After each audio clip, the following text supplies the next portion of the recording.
నిధులు నియామకాల కోసం జరిగిందే తెలంగాణ ఉద్యమం. అయితే తెలంగాణ రాష్ట్రం వచ్చిన తర్వాత మొదటి ప్రాధాన్యత కింద తీసుకుంది నీళ్ళని. అందులో భాగంగానే కాళేశ్వరం ప్రాజెక్ట్ వచ్చింది. అయితే కాళేశ్వరం కట్టడం ఎట్లాంటి రికార్డో, కాళేశ్వరం ప్రాజెక్టు స్టార్ట్ అయిన రోజు నుంచి ఈ రోజు వరకు కూడా రకరకాలుగా వార్తలలో ఉంది. కాళేశ్వరంను రికార్డు స్థాయిలో కట్టడం దగ్గర నుంచి మేడిగడ్డ పిల్లర్ కుంగుబాటు, ఇప్పుడు కుంగుబాటుకు కారణం మాకు చాలా అనుమానాలు ఉన్నాయి, దాని వెనకాల కూలలేదు, కూల్చేసిర్రేమో అనే అనుమానాలను ఆర్ఎస్ ప్రవీణ్ కుమార్ గారు వ్యక్తం చేస్తారు. అసలు ఆయనకు ఎందుకు ఇట్లాంటి అనుమానం వచ్చింది, ఎందుకోసమని దీన్ని కూల్చేసిర్రేమో అనే అనుమానాలని ఆయన వ్యక్తం చేస్తున్నారు. ఆయననే ఉన్నారు మనతో పాటు, ఆయన అడుగుదాం. సార్ నమస్తే. నమస్తే సార్. సార్, మీకు ఎందుకు అది కూల్చేసిర్రేమో అనే అనుమానం వస్తుంది? ఎందుకంటే మీరు మాట్లాడితే ఆషామాషిగా మాట్లాడరు, ఏదో ఉండుంటుంది, ఎందుకంటే గతంలో పోలీస్ ఆఫీసర్గా కూడా చేసిర్రు కాబట్టి. మీరు మాట్లాడిన తర్వాత దాని చుట్టూ ఇంకెక్కువ చర్చ నడుస్తుంది. అసలు మీకు ఎందుకు అట్లా అనుమానం వచ్చింది? చూడండి, కాళేశ్వరం అనేది 2019 జూన్ నాడు కేసీఆర్ గారు జాతికి అంకితం చేసిండ్రు. ఆ ప్రాజెక్టులో ఒక మేడిగడ్డ బ్యారేజే కాదు, మేడిగడ్డ, అన్నారము, సుందిల్లా, తర్వాత 240 కిలోమీటర్ల పొడవైన సొరంగాలు, తర్వాత కాలువలు, ఎన్నో పెద్ద పెద్ద రిజర్వాయర్లు, అది మల్లన్న సాగర్ కావచ్చు, కొండపోచమ్మ కావచ్చు, అదేవిధంగా అనంత సాగర్ కావచ్చు, ఇంకా రకరకాల రిజర్వాయర్లు ఉన్నాయి. సో అందులో మేడిగడ్డ బ్యారేజ్ అనేది ఒక చిన్న పార్ట్. అది మరి అది 2019లో జాతికి అంకితమైనప్పటి నుండి 2023 అక్టోబర్ 21 వరకు కూడా అద్భుతంగా పనిచేసింది. ఎప్పుడు కూడా ఏం ప్రాబ్లమ్స్ రాలేదు. అక్కడ నుంచి నీళ్లు ఎత్తి మళ్ళీ అన్నారం పంపించడం, అన్నారం నుంచి సుందిలకు పంపించడం, సుందిల నుంచి ఎల్లంపల్లి నుంచి మిడ్మానేరు నుంచి అట్లా ప్రతి సంవత్సరం కూడా జరుగుతూ ఉన్నది. 21 అక్టోబర్ 2023 నాడు సాయంత్రం 6:20 అక్కడ పెద్ద పెద్ద పేలుళ్ల శబ్దాలు వినిపించినాయి. దీని వెనక గుర్తు తెలియని అగంతకులు ఉన్నారు, అన్నోన్ అఫెండర్స్ ఉన్నారు అని చెప్పి అక్కడున్న ఇంజనీర్ ఒకతను, రవికాంత్ అనే ఇంజనీరు కంప్లైంట్ ఇచ్చారు. 174/2023 of Mahadevpur police station, prevention of destruction of public property act మరియు ఐపీసీ సెక్షన్ల కింద ఒక కేసు రిజిస్టర్ చేశారు. అంతే, మర్చిపోయారు. దాని తర్వాత మరి ప్రభుత్వం మారిన తర్వాత కాంగ్రెస్ ప్రభుత్వం వచ్చింది. కాంగ్రెస్ ప్రభుత్వం వచ్చిన వెంటనే వాళ్ళు మొట్టమొదట చేసిన పని లక్షల కోట్ల అప్పు అని రకరకాల అబండాలన్నీ కూడా ఏరాని అబండాలన్నీ వేసుకుంటూ వచ్చారు. అన్నిటికన్నా ముఖ్యంగా కాళేశ్వరంలో పెద్ద ఎత్తున భారీ 1,00,000 కోట్ల అవినీతి జరిగింది. దీని వెనక ఎవరున్నారో తేలవాలని చెప్పేసి పీసీ ఘోష్ కమిషన్ అన్నీ చేయడం చేసింది.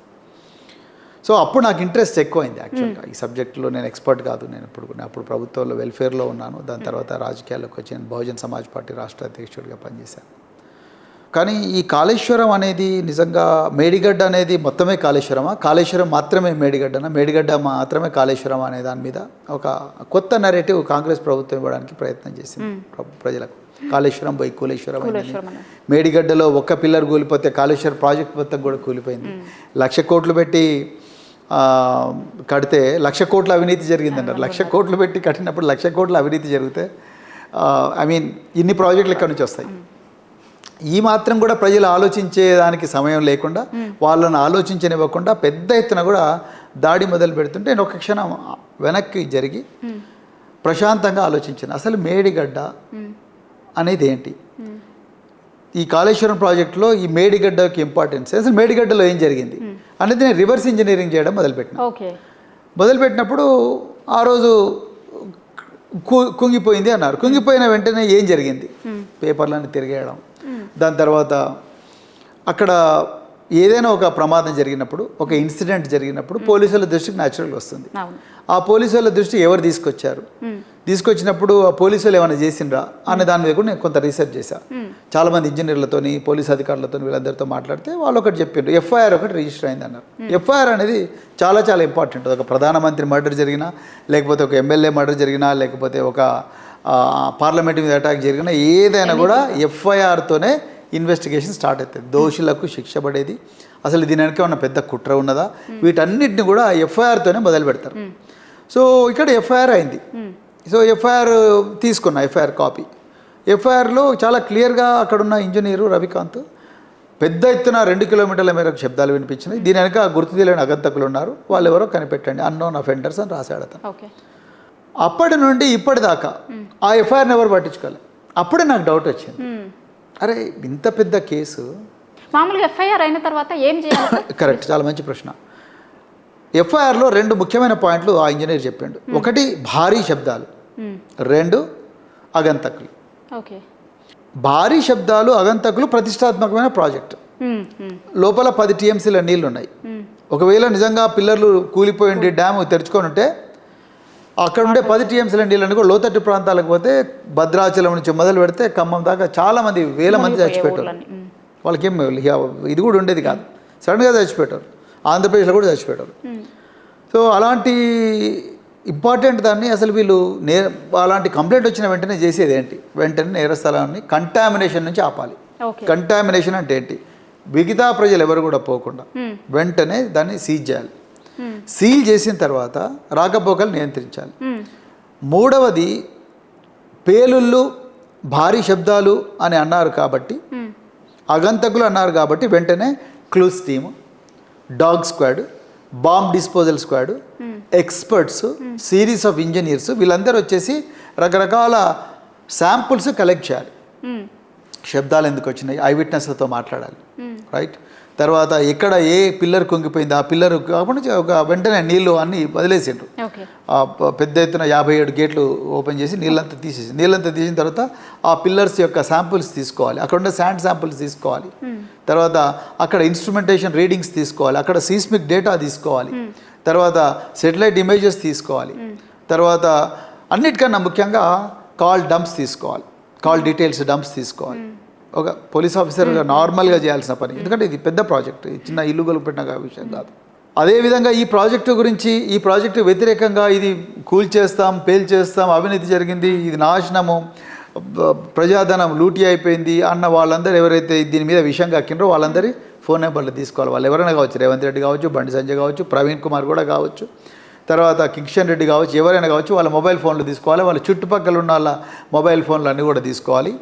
అక్కడ డ్యామ్ సైట్లో ఉండే సెల్ ఫోన్ టవర్స్కు 360 degrees రేంజ్లో ఉండే అన్ని కాల్ డీటెయిల్స్ గత నెల రోజుల నుంచి సంఘటన జరిగినంత వరకు, సంఘటన జరిగిన తర్వాత కూడా ఉండే కాల్ డీటెయిల్స్ 1,00,000 నెంబర్లు ఉంటే 1,00,000 నెంబర్ల కాల్ డీటెయిల్స్ కూడా అర్జెంటుగా తీసుకొని సాఫ్ట్వేర్లో తీసుకొని అత్యంత, అంటే ఒక పెన్ డ్రైవ్లో తీసుకొని అత్యంత అధునాతనమైన సాఫ్ట్వేర్స్ ఉన్నాయి ఈ కాల్ డీటెయిల్స్ అనలైజ్ చేయడం కోసం, వాటిలో డంప్ చేస్తే ఆటోమేటిక్గా అదే ప్యాటర్న్స్ ఇచ్చేది. అంటే ఇప్పుడు కాళేశ్వరం మీద విషయం చెబుతున్న నాయకులకు, అదేవిధంగా అక్కడ దొరికిన నెంబర్లకు ఎక్కడైనా కనెక్షన్ ఉందా, 2 నిమిషాల సాఫ్ట్వేర్ చెప్పేస్తాయి. ఆ ప్రయత్నమే జరగలేదు.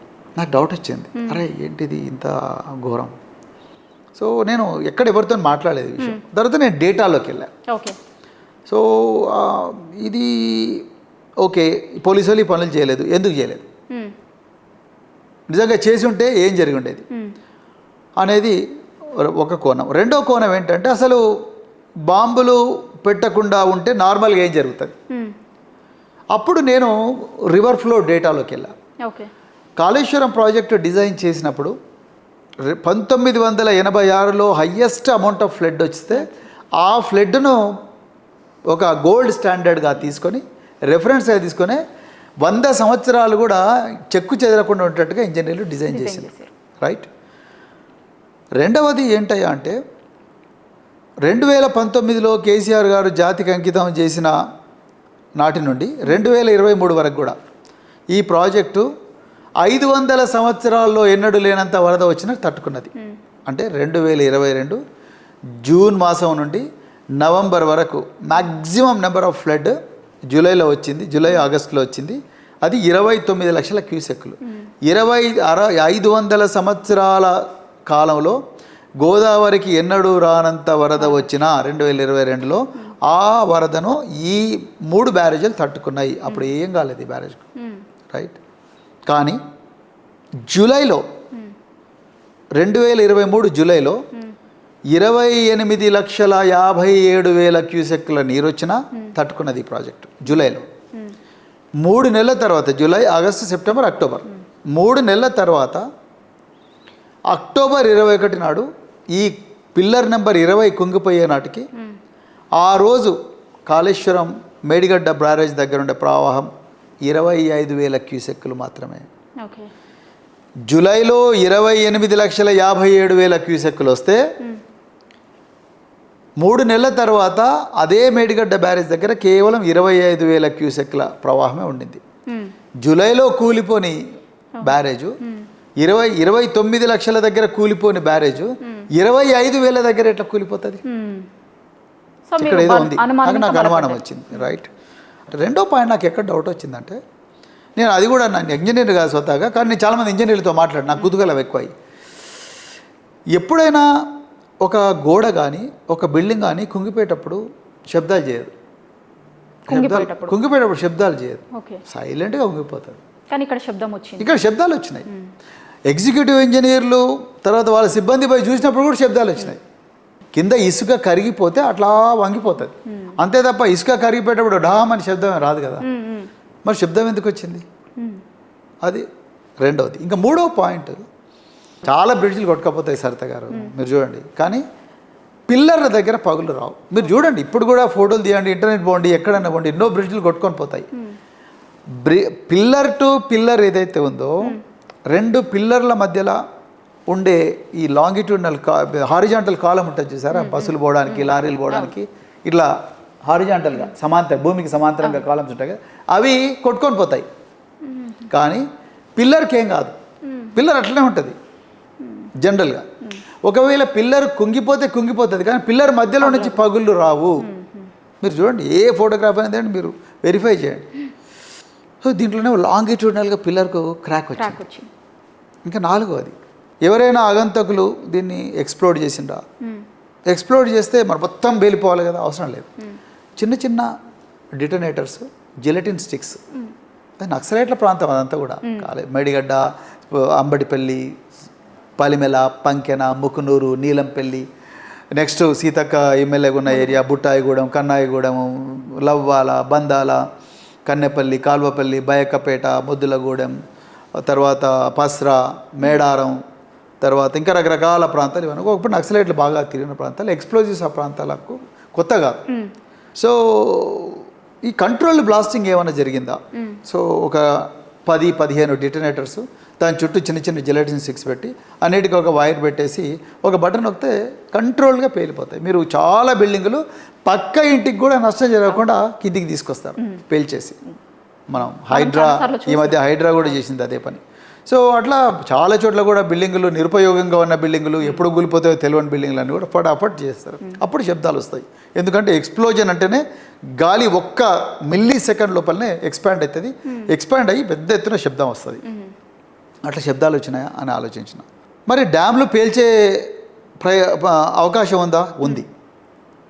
2023 ఉక్రెయిన్లో రష్యా ఉక్రెయిన్ మధ్యలో యుద్ధం జరుగుతున్నది, ఇప్పుడు కూడా జరుగుతున్నది. ఖకోకా అని చెప్పేసి ఒక పెద్ద డ్యామ్, 50 సంవత్సరాల వయసున్న డ్యామ్ను సీక్రెట్గా ఎక్స్ప్లోజివ్ పెట్టి పేల్చేశారు. 100 మంది చచ్చిపోయారు. పోయిన సంవత్సరం అని చెప్పి 2 సంవత్సరాల క్రితం ఖకోకా జూన్లో. సో అంటే డ్యామ్లు పేల్చవచ్చు, బ్యారేజ్లను పేల్చవచ్చు. సో అదే ఇక్కడ జరిగిందన్న అనుమానం నాకు రాను బాగా బలంగా అయింది. పోలీసు వాళ్ళు ఏమో కేసుని ఇన్వెస్ట్ చేయకుండా అక్కడ పడేశారు. ఇప్పుడున్నది బీఆర్ఎస్ పార్టీనే కదా అధికారంలో. మరి అప్పుడున్న ముఖ్యమంత్రి గారు వీళ్ళకి చెప్తే వాళ్ళు చేసేటోళ్ళు కదా అని చెప్పి అప్పటికి ఎలక్షన్ కోడ్ ఉన్నది. ఎలక్షన్ వచ్చింది అప్పటికే. అక్టోబర్ 21 నాడు ఇది సంఘటన అయింది. నవంబర్ షెడ్యూల్ ఆల్రెడీ అనౌన్స్ అయినట్టుంది. సో అందరు ఎలక్షన్ బోర్డులో ఉన్నారు. ఇక దాని తర్వాత ఇంకొక దీని రాజకీయం దీని వెనుక రాజకీయం ఉందని నేను ఎందుకు అనుకుంటున్నా అంటే, అది అయిపోయిన వెంటనే ఒక 2 రోజులకు గంగాపురం కిషన్ రెడ్డి, అప్పుడు బీజేపీ అధ్యక్షుడు, ఆయన వెంటనే ఎన్డీఎస్ఏకు సిడబ్ల్యూసీకి లెటర్ రాసిండు. ఇది ఘోర విపత్తు, మొత్తం 1,00,000 కోట్లు గంగలో కలిసింది, ఇది ఈ స్వతంత్ర భారతదేశంలో ఎంతకన్నా పెద్ద కుంభకోణం జరగలేదు అని చెప్పి ఆయన రాసిన వెంటనే ఆగే మేఘాల మీద NDSA national dam safety authority ఒక 7 మందితో టీం వచ్చి పట్టుపట్టు చేసి ఇది ఘోరమైన విపత్తు, ఇది డిజైన్ ఫెయిల్యూర్స్ వల్లనే ఇది నాశనం అయిపోయింది, ఇది చాలా కరప్షన్ జరిగింది, డిజైన్ ఫెయిల్యూర్ వల్లనే జరిగింది, సరిగా చేయలేదు, ఈ రాఫ్ట్ కింద నుంచి ఇసుక కరిగిపోయినందు వల్లనే జరిగింది అని చెప్పి వాళ్ళు ఇచ్చేసి కొన్ని రికమెండేషన్ వెళ్ళిపోయారు. అంటే అన్ని చకచక జరిగిపోయినాయి. అయితే నేను మళ్ళీ కొంత రీసెర్చ్ చేసిన. ఇది జూన్ నెలలో, జూలై నెలల్లో పెద్ద ఎత్తున వర్షాలు వచ్చిన ప్రాంతాలు ఏంటి, ఎక్కడైనా డ్యామ్లకు ప్రమాదం అయిందా? అప్పుడు నాకు దొరికింది నా రీసెర్చ్లో తీయస్తా డ్యామ్ ఉత్తరాఖండ్లో. అదే జూన్ మాసంలో పెద్ద ఎత్తున క్లౌడ్ బర్స్ట్ జరిగి వరదలు వస్తే ఆ వరదల్లో తీయస్తా నది మీద ఒక వంతెన, ఒక పెద్ద డ్యామ్ కొట్టుకొని పోతుంది. అక్కడికి నేషనల్ డ్యామ్ సేఫ్టీ అథారిటీ పోయిందంటే పోలేదు. ఎందుకు పోలేదు? అక్కడ బీజేపీ ప్రభుత్వం ఉంది, అది ఇక్కడ బీఆర్ఎస్ ఉంది. సో బీజేపీ ప్రభుత్వం ఉన్న ప్రాంతాల్లో వంతెనలు కొట్టుకపోయినా ఎవడు పోడు, డ్యాములు కొట్టుకొని పోయినా ఎవరు పోరు. ప్రతిపక్షాల అధికారం ఉండే ప్రాంతాల్లో ఆగమేఘాల మీద ఊరికొస్తారు, వెంటనే రిపోర్ట్ రాసి బట్టగాల్చి మీదేస్తారు. సో దీని వెనుక ఏదో కుట్ర ఉంది. అందుకొరకే నేను ఓపెన్గా చెప్తున్నాను, ఇది పేల్చినట్టుగా నాకు చాలా బలమైన అనుమానం ఉన్నది. పోలవరంకి సంబంధించిన ఇష్యూ చూస్తుంటే పోలవరంది కాపర్ డ్యామ్ది కుంగడం కాదు, కూలిపోయింది మొత్తం. కానీ ఇప్పటి వరకు కూడా ఎన్డీఎస్ఏ పోలేదు, ఏం కాలేదు. పైగా మీడియా కూడా దీన్ని ఎక్కడో 4th పేజీలలో 5th పేజీలలో చిన్నగా కూలింది కుంగింది అన్నదా. కాళేశ్వరంకి ఒకలాగా పోలవరంకి ఇంకొకలాగా చెప్తున్న పత్రికలు తెలంగాణ ప్రజల ఆకాంక్షలకి అనుగుణంగా పనిచేస్తాయి అనుకుంటున్నారు. తెలంగాణలో సోకాల్డ్ గ్రేట్ పత్రికలన్నీ కూడా అత్యధిక సర్క్యులేషన్ ఉన్న పత్రికలని చెప్పుకునే వాళ్ళందరూ కూడా తెలంగాణ ప్రయోజనాలకు వ్యతిరేకులు. తెలంగాణ ప్రయోజనాలే పరమావధిగా బతికేటోళ్ళు అయితే వాళ్ళు ఇట్లా రాయరు. పోలవరాన్ని కులవరం అని అంటారా? అన్నారు. పోలవరంలో కాపర్ డ్యామ్ అంటే స్వల్పంగా అంటారు. ఇక్కడనేమో కుంగిన మేడిగడ్డ అంటారు, కుంగిన కాళేశ్వరం అంటారు. మేడిగడ్డ కుంగిన కాళేశ్వరం అంటారు. ఫ్రంట్ పేజీలో వస్తుంది, మరుసటి రోజు బ్రేకింగ్ న్యూస్లు వస్తాయి. ఇక ఆ రోజంతా దీని గురించే మాట్లాడతారు. ఇక ప్రజలందరూ కూడా మొత్తం అందరి దగ్గర ఇండ్ల దగ్గరికి పోయి వాళ్ళ ముఖాల మీద మైక్ పెట్టి ఎట్లని చేసి వాళ్ళతో ఒక స్టేట్మెంట్ ఇప్పించుకుంటారు. అట్లా దాన్ని పెద్ద ఈవెంట్గా తయారు చేస్తారు. అక్కడ మరి పోలవరంలో కూడా అయిందిగా. గత 20 సంవత్సరాల నుంచి కన్స్ట్రక్షన్ నడుస్తున్నది. ఇప్పటికి కూడా తిప్పి కొడితే పోలవరం మీద కన్స్ట్రక్షన్ అయితే అయింది 45% అయింది. అదే కాళేశ్వరం 24 నెలల లోపలనే మొత్తం 3 బ్యారేజ్లు అయిపోయినాయి. ఎగ్జాంపుల్ చెప్తున్నాను మీకు నేను. సో అదేవిధంగా ఈ ప్రాజెక్టు 7-6 సంవత్సరాల్లోనే కంప్లీట్ ప్రాజెక్ట్ అయిపోయింది. రైట్. సో దీని గురించి ఎవరు మాట్లాడరు. ఎందుకంటే తెలంగాణ అంటేనే వివక్ష ఉంది. ఇక్కడ మీకు మహాన్యూస్ చేసిన కార్యక్రమాలు కానీ, ఇప్పుడు తెలంగాణ వచ్చి 11 సంవత్సరాలైనా ఇప్పటికీ తెలంగాణలో ఆంధ్రజ్యోతి అనే పేరు పెట్టుకొని సర్క్యులేట్ అవుతున్న సోకాల్డ్ పత్రిక కానీ, తెలంగాణ మీ అబ్బ జాగీరా అని తెలంగాణలో వండుకుంటేనే తెలంగాణ మీ అబ్బ జాగీరా అని అదే ఆంధ్రజ్యోతితోడు తెలంగాణ పిల్లల మీద ఇప్పటికి కూడా విషయం కక్కుతుంటే ఇక వీళ్ళకి తెలంగాణ ప్రయోజనాల పరమావధి ఉంటుంది, తెలంగాణ అంటే ప్రేమిస్తారని అయితే నేను అనుకోవట్లేదు. తెలంగాణ అంటే వివక్ష ఉంది. ఈ వివక్షను అర్థం చేసుకున్నాడు కాబట్టి కేసీఆర్ గారు మలిదశ ఉద్యమాన్ని చాలా జాగ్రత్తగా ఎలాంటి వైలెన్స్ లేకుండా, వైలెన్స్ ఉంటే ఎక్కడ మళ్ళీ దీన్ని అణిచివేస్తారో అన్న, నక్సలిజాన్ని అణిచివేసినట్టు అణిచివేస్తారో అన్న ఒక ఆందోళనతో చాలా కేర్ఫుల్గా చక్కటి వ్యూహము, ఎత్తుగడలు అన్ని వర్గాలను సమాధానపరిచి వాళ్ళందరినీ కూడా శాంతియుత పోరాటానికి సమాయత్తం చేసి తెలంగాణ తీసుకొచ్చారు. తీసుకొచ్చిన తర్వాత 10 సంవత్సరాలు చాలా కష్టపడి ఒక స్థాయికి తీసుకొచ్చారు. కానీ ఎప్పుడైతే ఇది ఎక్కడో పోతుంది తెలంగాణ మన దాటిపోతుందిరా బాబు అనుకున్నప్పుడు వెంటనే రేవంత్ రెడ్డి లాంటి వాళ్ళని ముందర పెట్టి ఆంధ్ర పాలకులు ఈ కేసీఆర్ గారి పాలనను గద్దెదించారని నేను అనుకుంటున్నాను. మీరు ఇందాక తీసిన పేపర్ కావచ్చు, ఛానల్ కావచ్చు, చెప్పండి ఏమన్నా ఆంధ్రజ్యోతి, తెలంగాణలో ఉండే ఆంధ్రజ్యోతి వాళ్ళు మీరు కాళేశ్వరం మీద మాట్లాడుతున్నప్పుడు కావచ్చు, గత కొన్ని రోజులుగా మీరు మాట్లాడుతున్న క్రమంలో మిమ్మల్ని ఒక సెక్షన్కి మాత్రమే పరిమితం చేయడానికి జరుగుతున్న కుట్రలను ఎట్లా చూస్తారు? ఎట్లా చూస్తారంటే వివక్ష అంతే. ఎస్సీ వర్గాల నుంచి వచ్చిన వాళ్ళు ఈ స్థాయికి అసలు first of all Praveen Kumar Kaleshwaram మీద మాట్లాడడం ఏంటి? ఆయన మా కాళ్ళ కింద చెప్పులు ఉండాల్సిన ఉండేటోళ్ళు కదా వీళ్ళు, మా ఇళ్ళల్లో బోలు తోమేటోళ్ళు కదా, మా బట్టలు ఉతికేటోళ్ళుగా, మా బర్రెలు కాస్టోళ్ళు గొర్రెలు కాస్టోళ్ళు కదా, మా ఊరికి దూరంగా విసిరేసబడ్డ వాళ్ళు కదా, మా పొలాల్లో కూలీలుగా పనిచేసేటోళ్ళు, వీళ్ళేంది ఈ మాట్లాడు, లేకపోతే వీళ్ళేంది మాకు ధిక్కరించి మాట్లాడడం అనే భావన అనేది అన్ని మెజారిటీ పత్రికలకు, ఆధిపత్య వర్గాల చేతుల్లో నడుస్తున్న చాలా పత్రికలకు కూడా ఇది ఉంటుంది. మరి ముఖ్యంగా ఆంధ్రజ్యోతికి అయితే చాలా ప్రస్ఫుటంగా కనిపిస్తున్నది అంటది. నేను కూడా అనొచ్చు అది ఒక కమ్మ సామాజిక వర్గానికి చెందిన పత్రిక అనొచ్చు, కానీ నాకు ఎందుకో డాక్టర్ బిఆర్ అంబేద్కర్ గారు కుల నిర్మూలన పుస్తకాన్ని చదివిన దానివల్ల నేను చాలా ప్రభావితమైన కాబట్టి ఒక పత్రికను, ఒక ఆర్గనైజేషన్ను కులానికి అంటగట్టడం కరెక్ట్ కాదు అని నేను అనిపిస్తుంది. దాంట్లో కూడా మంచి మనసున్న వ్యక్తులు ఉంటారేమో, దాంట్లో కూడా కొంతమంది చక్కగా కులం పోవాలనే ఆలోచన ఉన్న వ్యక్తులు ఎవరైనా ఉంటారేమో అనే అట్లా ఒక మనిషిగానే చూడ తప్ప దానికి ఒక కులం ట్యాగ్ వేసి చూడకూడదు అనేది నా ఆలోచన. నేను ప్రస్తుతం చివరి వరకు కూడా నేను అదే దానికోసమే పనిచేస్తాను. కానీ ఇలా అతనికి నేను కాళేశ్వరం మీద మాట్లాడే వరకే ఆంధ్ర ప్రాంత ప్రయోజనాలకు ఎక్కడ భంగం కలుగుతుందో, సో వీనికి ఒక కులం ట్యాగ్ తగిలేస్తే అయిపోతుంది, దళిత నేత. నేను మాట్లాడింది ఏం సబ్జెక్టు, నేను ఏం చదివినా, నీ 26 సంవత్సరాలు ఏం చేసినా, నేను దేశం కోసం ఎంత త్యాగం చేసినా అవన్నీ ఎగ్దమ్ నా గాలికి పోయినాయి. నేను ఎంతమంది పిల్లలను చదివించినా, నేను ఆ పిల్లలు ప్రపంచంలో ఎన్ని ఖండాలకు పోయినరు, అవన్నీ ఏకదమ్న గాలికి పోయినాయి. ఒక్క దళితనే గుర్తుకొస్తుంది. మరి చంద్రబాబు నాయుడును కమ్మ సామాజిక వర్గానికి చెందిన నేతను ఎందుకు అనవు అనాలి. మరి అప్పుడు ఆయన కూడా అనాలి, మాది కమ్మ సామాజిక వర్గానికి చెందిన ఛానల్ ఎందుకు అనవు నువ్వు? నా ప్రవీణ్ కుమార్ దగ్గరకు వచ్చేవరకు దళితని ఎట్లా అంటావు? ప్రవీణ్ కుమార్ అను, లేకపోతే నాకు బీఆర్ఎస్ పార్టీలో మన కేసీఆర్ గారు ప్రధాన కార్యదర్శి పని చేశారు, బీఆర్ఎస్ ప్రధాన కార్యదర్శి అను, లేకపోతే మాజీ పోలీస్ అధికారి అను, లేకపోతే బీఆర్ఎస్ సీనియర్ నాయకులను దళితనే అయితే ఏంది అంటే నరాన ఈ వివక్ష ఉంది. అసలు నేను మళ్ళీ చెప్తున్నా, తెలంగాణ ప్రజలకు ఏమాత్రం సోయి ఉన్నా ఈ అర్జెంటుగా ఈ ఆంధ్రజ్యోతి దినపత్రిక నువ్వు తెలంగాణ జ్యోతి అని పెట్టుకుంటేనే బిడ్డ నువ్వు ఆఫీసులు పెట్టుకోవాలి, నీ పేపర్ మేము చదవమని చెప్పాలి, ఆ ఏబిఎన్ ఆంధ్రజ్యోతి ఛానల్ను అన్సబ్స్క్రైబ్ చేయాలి. లేకపోతే జగదీష్ రెడ్డి మీద ఎట్లా అంటాడండి ఆయన, నీ అబ్బా జాగీరా ఏందా భాష ఏంది, ఆ పొగరేంది నాకు అర్థం కాదు. ఎందుకంటే డబ్బు ఉంటే అయిపోతుంది, పత్రిక ఉంది ఏమైనా రాయొచ్చా? ఎవరు పత్రిక ఉంది కాబట్టి ఆనాడు మందకృష్ణన్ ఏమన్నా, పద్మశ్రీ మందకృష్ణను ఒక పెద్ద ఉద్యమకారుడు ఆయన. 30-35 సంవత్సరాల నుంచి అణచివేయబడ్డ వర్గాల లోపల ఒక జాగృతం చేస్తూ వాళ్ళకు సామాజికంగా రాజ్యాంగబద్ధంగా వాళ్ళ ఫలాలు వాళ్ళకి రావాలి అని కొట్లాడుతున్నాడు ఆయన. వికలాంగుల కోసం కొట్లాడిండు. ఇలా ఆరోగ్యశ్రీ పథకం అనేది ఆనాడు రాజశేఖర రెడ్డి గారు ఈయన చేసిన పోరాటం వల్లనే వచ్చింది. మాలలకైనా మాదిగలకైనా నేతకానులకైనా అందరికైనా కూడా వాళ్ళ జనాభా ప్రకారం సమాన వాటా రావాలని కొట్లాడినాడు. రైట్, వికలాంగుల కోసం కొట్లాడినాడు, పెన్షన్ల కోసం కొట్లాడినాడు. ఆయన పట్టుకొని బాడుగా నేతలటవా? ఆర్ కృష్ణయ్య అణచివేయబడ్డ వెనకకు నెట్టివేయబడ్డ వర్గాల గురించి మాట్లాడుతున్న ఆర్ కృష్ణయ్య గురించి ఆయనను బాడుగా నేతలు అంటవా? అంటే ఏంది ఫకరు, ఈ పొగరు, ఈ బలుపు అంతా ఎక్కడి నుంచి వచ్చింది?